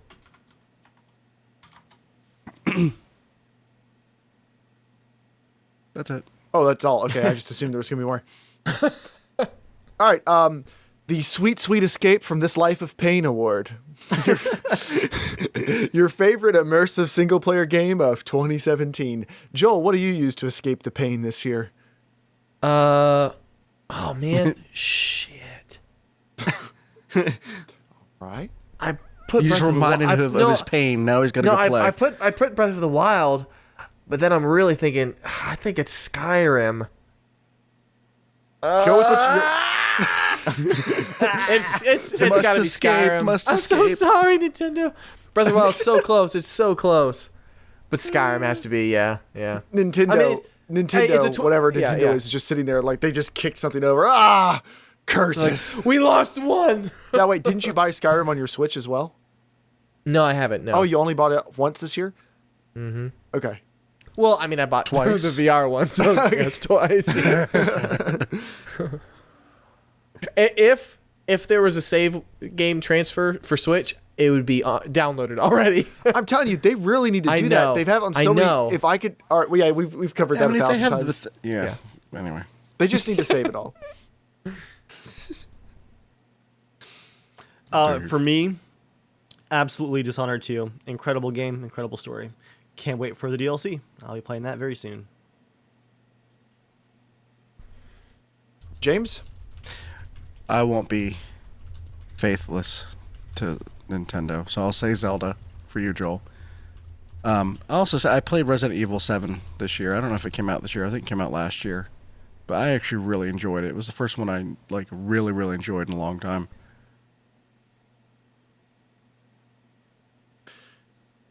Mine is Hellblade: Senua's Sacrifice. Big surprise, I know, but it's just something else. Or maybe you'll hate it, but for me, it's just something else. Like, I think we talked about this at the time, so I'll try to be brief. You guys just cut me off, wave your hands if I'm being too long on this, but for No, me, you haven't talked about it in a while. Definitely. I dive think in. the game, it just hit at the right point where I had just been not enjoying games for a while. Like, I enjoyed our weekly Arma night. You know, I enjoyed playing stuff with you guys. Like, it wasn't like I hated all games. I just wasn't feeling the desire to sit down and play a game on my own. Those are routine. Those are like, you've got a set time. Right. You're going to be there. Right. And it's like, especially like with Arma, I've got to I have a responsibility almost. Or it's not like people can't play without me. Like I don't actually run the missions physically, but I've got a role within the group. I've got something I do. Like I want to go far as to say people are counting on me to be there, but like the group agrees to show up at a time and cooperate on something, you know, like I feel compelled to be there. But for a lot of other stuff, I just wasn't wanting to play games. I just wasn't enjoying it. I just wasn't happy doing it. And the conventional wisdom is, well, if you're not happy doing it, don't do it, which is true. But I also wanted to do it. Like I wanted to enjoy playing all these games. I knew were probably awesome games. They weren't working for me for a lot of, you know, other reasons. It's personal stuff too. It's not just the games themselves. And then I think Senua's Sacrifice was so out of left field and it was so good and it was so unique that it just kind of like kicked me. And I loved it. And when I finished it, I just wanted to go play something else. Like it just kickstarted something for me. And I found myself, you know what I do on Saturdays now? I wake up at the same time I get up for work every week. So it's sometime between like 5. Because you're a monster. Well, it's the same, sometime between 5:45 and 7, depending on the day. And I go sit my coffee. And I'll get a little coffee on the weekends now. And I'll sit in my room and I'll fire it up. And I'll just play a game for 3 or 4 hours before people get up and before like the Saturday really starts. Because like I try to be super productive on my weekends. I know that sounds really lame. Even if it's productive doing like fun stuff, like I want to read a bunch, I want to play games, I want to work on YouTube videos, I want to like work on the car, you know, whatever it is. I try to get through as much as I can. I don't want to ever have a day where I'm just lazy and I just don't do anything. Because for me, that's not fun. Like I won't enjoy that. Even if I'm going to just be goofing off, I'm going to try to get a lot of goofing off in. You're going to have the schedule goofing off on the calendar with reminders every 10 minutes on how you're goofing off. Check. Goofed off efficiently. Not so much today. Goofed off a ton. I mean, yes. Like, so I'll go around, I'll just be collecting stuff in Wildlands, like playing my pirate history podcast on my, on my phone. Like, I don't know. I just settle in and have like a good proper start to the Saturday, and I'll credit Hellblade for that because it was a Saturday morning and a Sunday morning where I just couldn't stop. I just couldn't stop playing it. The first day I played it until I needed to take a break because it was making me so uncomfortable. Like. Game's pretty dark. I played basically until my brain was like, hey, you just walk away. Just take a break from this one. Let the sun shine in a little bit. And then I came back the next day. I was like, I gotta keep playing this game. And I beat it. And it was so good. So awesome. To me, it's not just how good the game is because it's so proficient on so many different levels. It's what the game represents. Like in the same way, the Age of Empires 2 is not just a really awesome game that I love. Age of Empires 2, to me, is... It's family. It is. It 100% is. That's the game. Me and my brothers. Yeah. It's like the only game we still play, and it's one of the ways we can actually get together and hang out. Like that's what Age of Empires 2 represents to me. And I know you all have games that are like that. DayZ to me is always going to have an important spot in my heart because that's where we really became friends. Was playing DayZ and Battlefield. Screaming at each other while hiding under bushes in the dark of night. It works. It works. They're everywhere. But anyway, yeah. So I've been wordy enough. But it's good thoughts though. I like it. James, what about you? I already went. Oh, I'm sorry. Wait, did everybody go? Yep. Oh, all right. The Holiday Seconds, Thirds, and Fourths Award. Your favorite multiplayer game of 2017. Ghost Wars came out of nowhere. Joel convinced me to try the beta. Was not interested whatsoever. Was just casually playing the single player. And what I found was one of the best competitive third-person shooters I've ever played. What on earth? Where did that even come from? Holy crap. Amazingly good. That's your game of the... That's your favorite multiplayer this year. Wildlands. Yep. That beat Battlefield. Yep.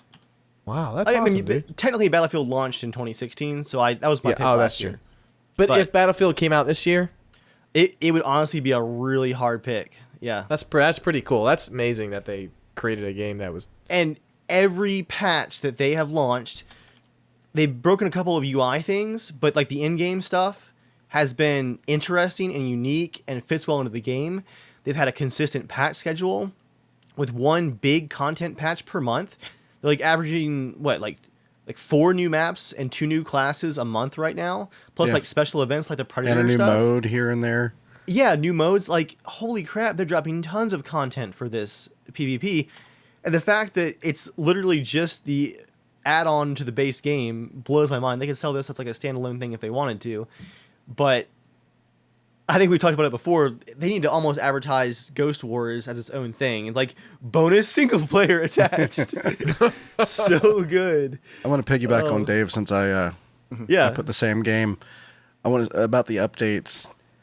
I've been really impressed by the updates. I mean, there have been a couple quirky things that like they said they fixed and they didn't fix, but overall, like, we would complain about a certain map being unfair. Like, oh man, this one's got a high hill and there's always a sniper shooting down, and we have to feel like we have to push up to that hill. And the next patch, they've like redrawn the boundaries to get rid of all those camping spots. And we're like, whoa, how do they know? In just a matter of weeks, too. It's like 3 or 4 weeks, and they've patched a balancing issue. That's a fast turnaround time. So, and I love the classes too. So, we've had some good times. And Joel, I guess you and I can go for the next one. Battlegrounds. Yeah, I have to put Battlegrounds down. Ghost Wars is amazing, but by my Steam counter, I'm only like 15 hours away from beating my top game on Steam of all time, which is DayZ. Holy crap. Yeah, I know. How much Battlegrounds have you played? I think it was 170 hours. Or wow. Like that. 164 hours. Yeah, and DayZ's at I had it a second ago. But anyways, Joel, it's like 180 hours. On Steam, though, real quick for me, look at Arma 2. No, that's what I mean, Arma 2. I don't mean DayZ. Like, the DayZ okay. standalone, yeah, I got like, I think 60 hours or something like that. Oh, okay. Oh, wow, I'm surprised you don't have more in the DayZ mod. Okay, 196 hours, yeah. So I'm very, very close. And I know I'm definitely going to beat it. So I'm like, where'd this freaking game come from? So. And for me, like, I really like Wildlands, and probably the Ghost War. Probably the thing I like about it the most is again, I'm being a broken record here. I've never been good at being a sniper in any game. Like, dude, you're damn good at sniping that game. Nothing, Joel. Nothing. Enough to I am raging when you snipe me. I'm like, makes me happier than when I like pick a headshot on you, or like you're trying to run away or like climb a fence or something. I'm like, oh, it's when I see that it's you that I've killed. It makes me extra happy because I know on the other end, I know you're mad. James can know, like, whenever I play, I'm always like, freaking Jeremiah. Shit. But so I enjoy it for that aspect. Again, it's a game where I'm actually playing differently than I normally do. And I love games that can push me outside of my comfort zone and make me try something new. Yeah. So I really like that. But what I love about Battlegrounds is the meta. In the same way that like any game comes along that just disrupts a genre, or it's a game that we're all playing now, and you spend all your time like at work talking about strategies or trying new stuff, or you just keep having those water cooler stories that you want to go share with people. Like, you will not believe the crazy thing that happened. And Battlegrounds was so many of those things this year. Like, wouldn't say I'm done with it. I definitely want to play a lot more of it now that it's actually released, runs well, and there's a new map. Like, I'd like to play some more of it. But it definitely nailed all the stuff that I would want out of a good multiplayer game. Like, it's fun with your friends. It's easy to hop in, hop out. The matches aren't too long. It's easy to understand, but hard to master. And you can take advantage of really, really awesome skill. Not that I have it, but like in theory, if you had some, you could take advantage of that in the game. Now, Dave, being a gaming expert, do you have any tips for us for Battlegrounds? Okay, all right. I mean, how many hours? I can't say that I have professionally streamed Battlegrounds last year. Dave, you had the most glorious death of everybody out playing on that team. Which one? The one where you jumped and got shot in the face and like your ragdoll went woo. I thought you meant the one where I forgot I wasn't playing Battlefield and tried to bail out of a car at full speed and just went flying. Yeah, that was pretty ridiculous too. How many hours did you say you have in Battlegrounds, Joel? In Battlegrounds? Like 160 something. So I'm at 139 for Wildlands PvP. So I'm catching up to you. Dang. Nice. Let's see, what do I have in... I don't know what I have on PS4. I'd have to check because I don't know if it shows the time or anything. But I've still got... I mean, I definitely eclipse you guys in Wildlands probably time overall of campaign. Yeah, Don't doubt you're there. Shit ton of hours.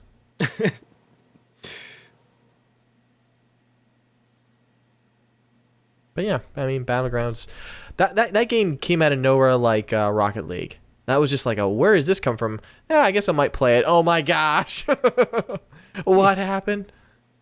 All right, and then our final main category tonight is the Fourth Wise Man Phil Award. And that's our honorable mentions. Yeah, they don't get all the main awards, but Phil was there. Phil was in the manger scene. Phil's like, hey, I'm just parking the camels. This isn't really historically accurate. Phil's like, I'm parking the camels. Give me a minute, guys. I'll be right there. I'll catch up. But then they took the picture right before Phil got there. He's like, oh, man. They're like, come on, We have to Phil. like Photoshop you in. It's just not really worth it. We'll just stick to 3 for historical reasons. Anyway, I didn't I didn't put anything in this category, so go ahead, Dave. Yeah, I actually, sure, I'll take this whole section, I guess, you slackers. 3 honorable mentions for me. First one, Mashinki, an indie train RTS developed by a single developer as a passion project. And when it comes to trains, there's always plenty of passion to go around. Fantastic little game. I think I've got like 10 hours in it already. Isn't any train game a passion project? Because people aren't Basically. just dying for that. I'm just kidding. Actually, it's selling quite well, and it's been a long time since a Sid Meier's train game came out, and those were some serious classics. So yeah, it takes a lot of elements of like Sid Meier's Railroads from back in the day, but fantastic little game. Second honorable mention for our Fourth Wise Man Phil Award, my favorite VR game that I've played so far, Super Hot, which to me is like the quintessential, holy crap, I'm in a virtual space and can fight like I'm actually there. And experience. move and duck and... Watching the footage of myself, because I did a promotion for Oculus Rift, watching myself play the game on the DSLR footage just cracked me up because it looked so ridiculous. I got so into it immediately, like no hesitation. Like the first time, I've said this all before, but just to reiterate, like the first time you're in the time freeze mode, and whenever you move, time unfreezes. And I realized I could like duck behind cover.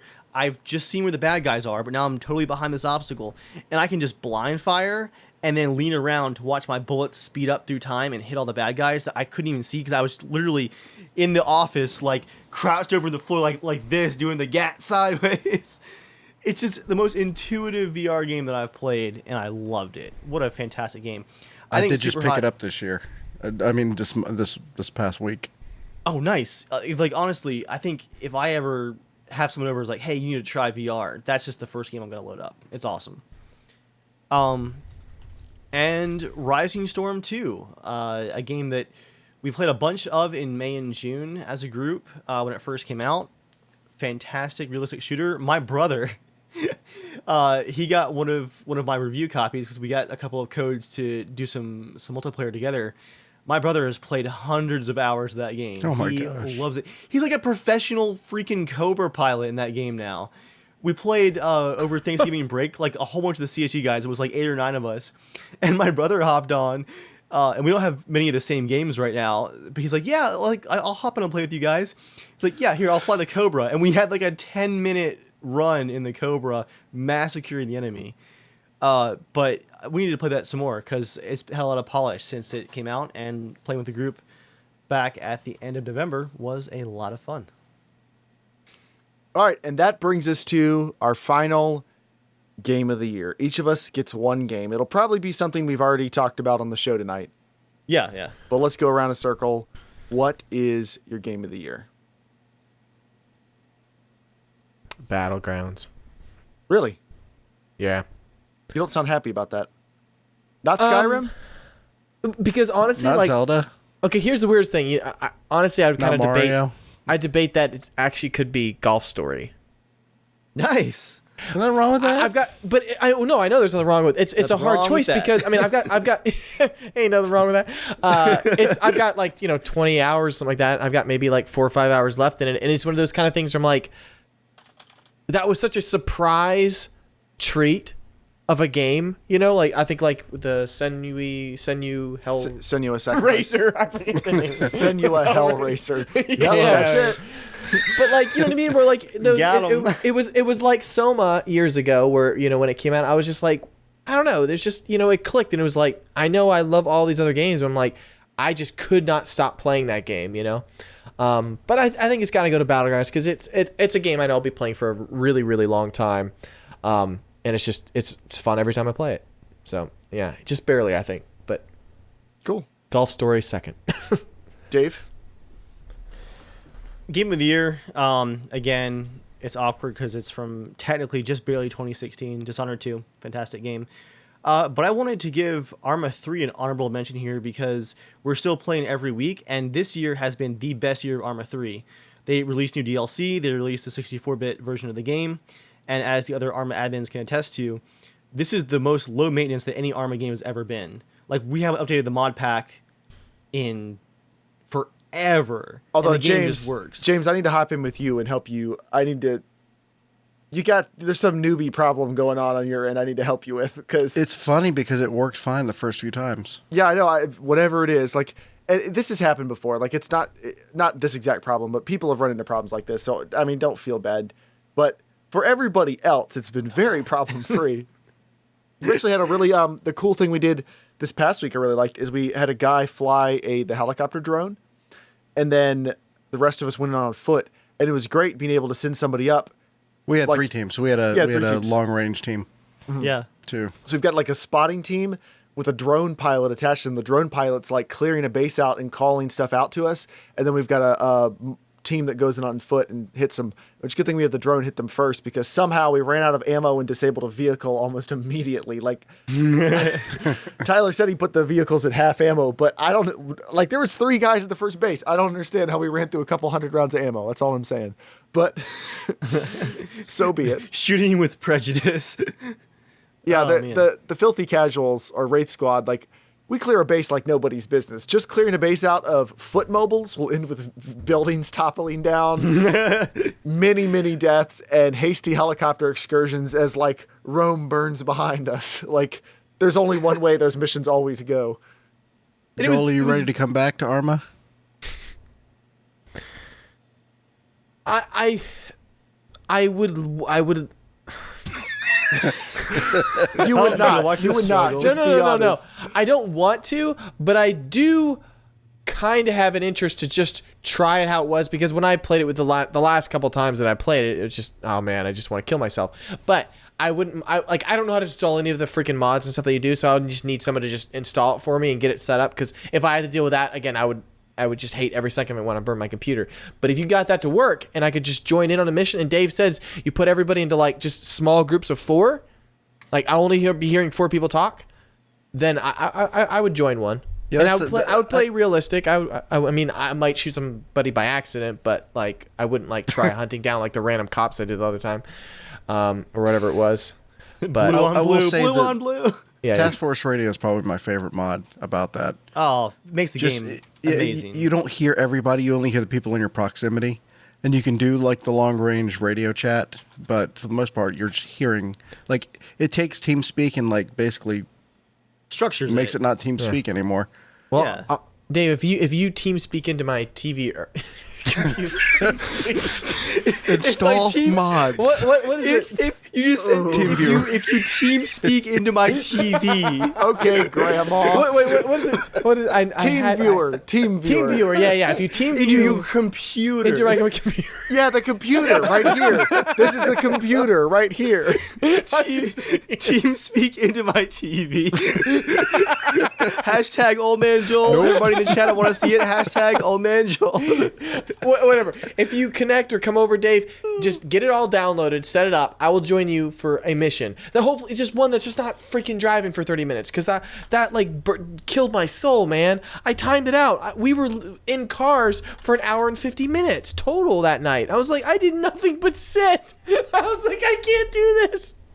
Now, James, now you've played a couple of weeks. Other than the weapons issue, which we got to figure out, obviously, how are you enjoying just like the squad play and stuff? Like, I'm enjoying that. That anything that I can play with people that I know is fun. I have more fun playing that than Battlegrounds, personally. Nice. But yeah, I just wanted to give Arma a shout out for my game of the year, just because it's awesome that we're still playing as a group. Like, I got a comment on one of the Arma videos this week where the guy's like, he's like, I'm so jealous that you guys have a group that you can just hang out together and play these missions, because I mentioned it before, for Arma, it's not for everybody, but it's also something that most people will never get a chance to even try. Like, to play a giant 16-player Arma co-op mission, it's just a very hard thing to organize. It's just really cool that we're still doing it, and it was a good year for Arma. And Arma was even in one of the top grossing revenue games of 2017. It was I think number 8 or 9 on Steam. And it came out in 2013. That's awesome. That's it for me. James? Wildlands. Cool. Not surprised. Andrew wrote into podcast, just like you can, to be a part of the show, at casualshenanigans@gmail.com. And he says, "Hey, CSG crew, longtime viewer, first-time writer. You asked what our game of the year was, and mine was Persona 5. Mostly because it's the only game that came out in 2017 that I played as I was finishing The Witcher and replaying New Vegas. The game has great music and an excellent art style. I would recommend it to everyone. Anyway, on to my other question. I know you guys enjoyed Dark Souls, and I recently purchased Dark Souls 3, and I was wondering if you guys could give me a rundown on the story, as I'm not really understanding it." You'll never understand. I love those games. I don't have any clue. As far as I can tell, the story is just, "Oh, Ashen One, the embers, they're rising. The dark rot is within."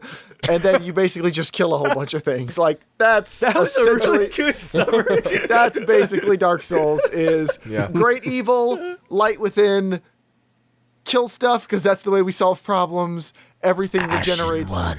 Right, and then, "Oh, Ashen One, lots of ashes, burned, and embers." And then he says, "Anyway, thanks for the great podcast. I look forward to each week. Cheers from Canada." And then Shane, Casual Shenanigans podcast historian, wrote in and he said, "Hey, you filthy casuals. Here are my games of the year. Some are old and some are new, but all are games I played and finished this year. XCOM 2, War of the Chosen.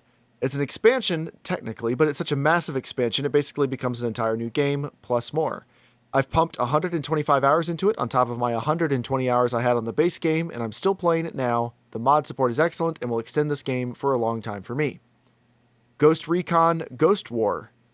More of my surprise of the year after the disaster Wildlands was at beta. The Ghost War mode itself definitely has ate away at my time and your guys' time. Definitely a fun competitive team game for this year. I got Shane into that. I'm proud of that. Stalker Shadow of Chernobyl.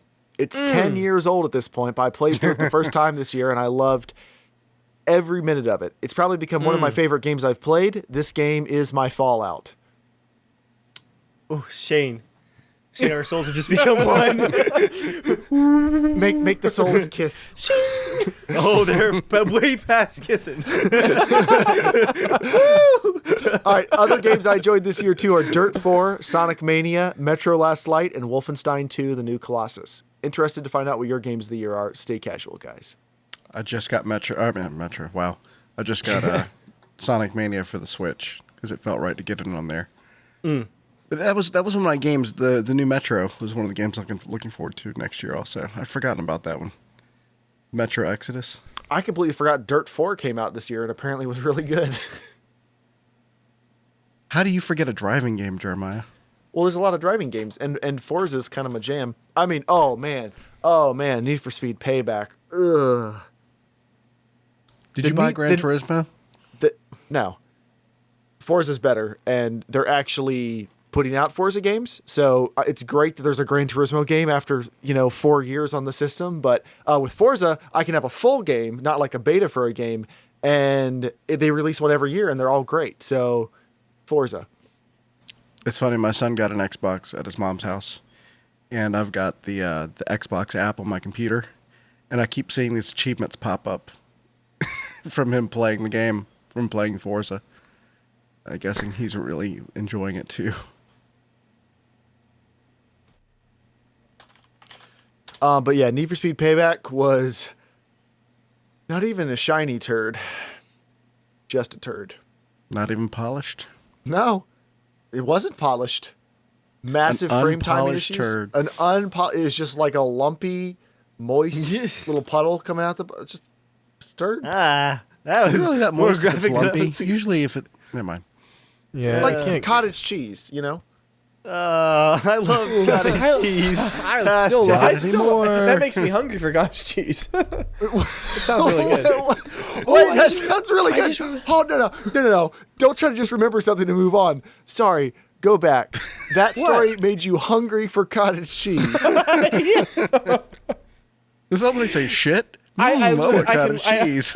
I don't know why, but I was picturing the poop splatter. But then when I heard that, I'm like, that kind of sounds like when I put cottage cheese in. I'm like, oh man, cold cottage cheese. That sounds good. All right. Anyway, You get hungry for waffles too if we start talking about waffle stomping? And that's how we're ending 2017. Cottage cheese waffle stomping. Who's hungry? All right. I think we only have one bit of news this week. Dave, is this yours? Yeah, we'll have some more news next week to catch up on, but this one just caught my eye. I'm sure you all heard of the FCC chairman rolling back the net neutrality rules last month. He was apparently planning on speaking at CES in Las Vegas next week. Yeah, right. That has now been canceled due to an abundance of death threats, apparently. Specifics have not been revealed, according to PC Gamer, but federal law enforcement agencies have intervened in the matter, and the FCC offices are being briefed on it right now. And apparently the vote on neutrality was also interrupted by a bomb threat. But yeah, he will not be at CES. Why would you go to CES after that? Bomb threats are, of course, completely unacceptable, but just from like a PR standpoint, Exactly. All right. Anybody have anything else you want to talk about? Nope. It's been a good year, I think. I wanted to ask you guys, just because I was thinking on my lack of single-player games, was it just me, or was there a slightly smaller amount of story-based games that launched in 2017? I think that's just you. Is it just me? Okay, I really wasn't sure. Yeah, there was a ton of stuff this year. Maybe it was just on PC. Like maybe it was like Switch and consoles had a whole bunch of ones that just kind of passed me by, and then I missed some on PC as well. Yeah, I was gonna say it's kind of hard for me to because I'm like, you know what I mean? Because having PS4 and playing on whatever system, it's kind of like it feels like there's so many out, you know. Yeah, Did Rise of the Tomb Raider come out on PC this year? What's that? Do what? Did Rise of the Tomb Raider, didn't that come out this year on PC? I thought that was last year. I don't know. It was last I know year. Jeremiah played a lot of it this year.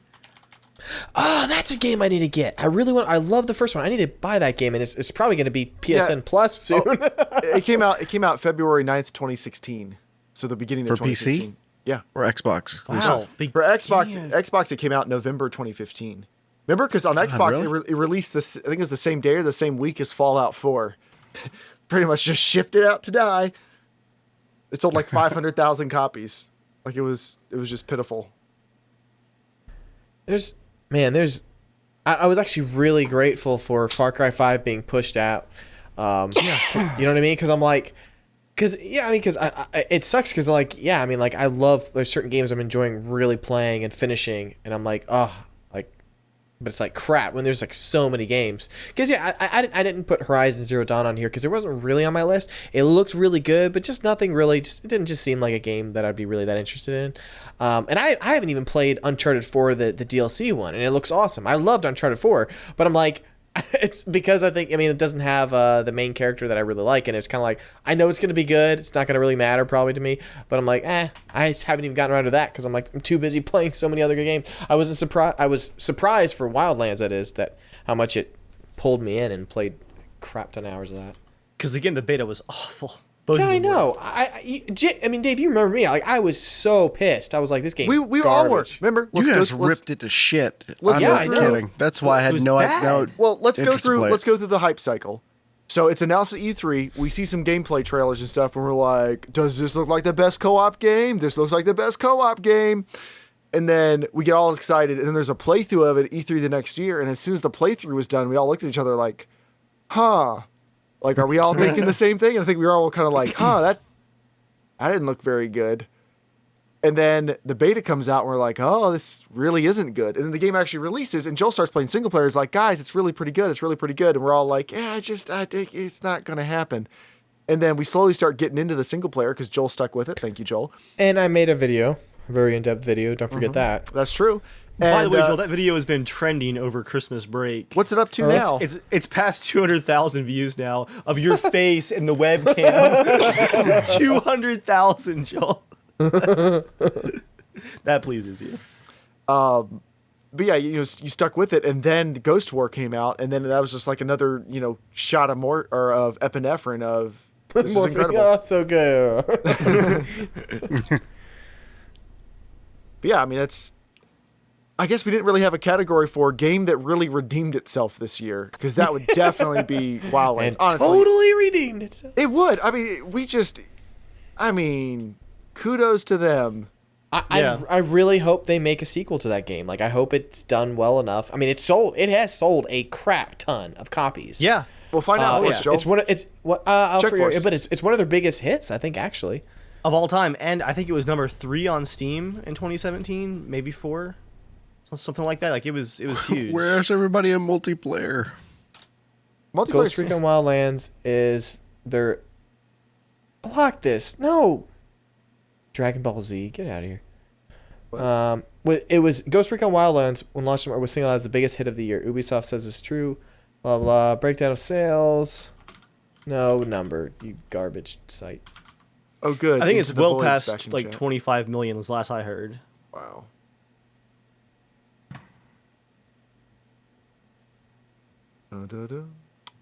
I can't find it. Not with that attitude. You can do it, man. I believe in you. Come on. Here we go. Wait. You got it, man. Squeeze it out. That's excessive. That's a big fact. That's a kidney stone. That's not a poop. This is all old stuff. I can't find it anywhere. Right into the podcast with your research. That's how lazy we're getting. We're on bonus episode 13, and we're like, somebody else Google this and write into the podcast. Also, send us your news and your comments of the week. Man, what have you been playing? We'll talk about what you guys been playing. What are you playing? In fact, jump on our podcast. All about you. Yeah, jump on our podcast, start streaming, and you can just talk, and we'll just sit here. Send us your Skype name. We might just throw you in at random. It's our guest host program. If you support us at the Patreon $1 or higher level, congratulations, you're now hosting the podcast. As long as the dollar clears, you're a co-host. Even if there's a waiting period, you can probably still get in. Yeah. Low standards. It's easy peasy. All right. Thank you, everybody, for coming out and being part of the show. As always, you can catch us on Twitter at casualshenanigans, YouTube/casualshenanigans, or podcast services of your choice. Joel looks like he has fallen asleep in his chair.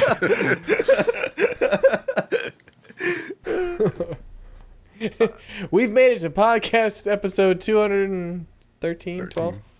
13. Yeah. Freaking Daisy, you need to come out, man. Joel just wants an excuse to quit. That's all he wants. Stop doing this to him. Sometimes it feels like we're like one of those, missions in Call of Duty where things are just and it's like, when is it gonna end? It's like, I can't handle this high intensity enough. Oh, really? Daisy, come out. Really? So we This can just, podcast yeah, is high I know. The intensity. high intensity of waiting till the day of, maybe even 30 minutes before to put news items Joel. in and figure out what the topic is. The So warm high up. intensity. Waiting until the warm up. What do you guys want to talk about tonight? I don't know. Let's just get mad at each other and see what happens. Joel, So intense. you were just researching sales numbers for Wildlands, and we thought you'd fallen asleep because you looked like this. I think you were looking at your phone. You were like, High intensity podcast, guys. When's it gonna end? Yeah, Joel, I'm Old sorry. man Joel. Look, it'll end at some point, but let's not use Yeah. the high intensity excuse, because I mean it just. It's out of control, guys. Shane said the time codes are tough, guys. It's so intense.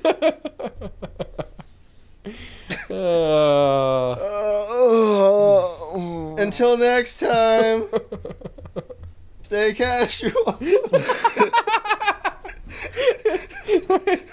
I just don't need to listen to all this. Just gonna, let my ear breathe a little bit.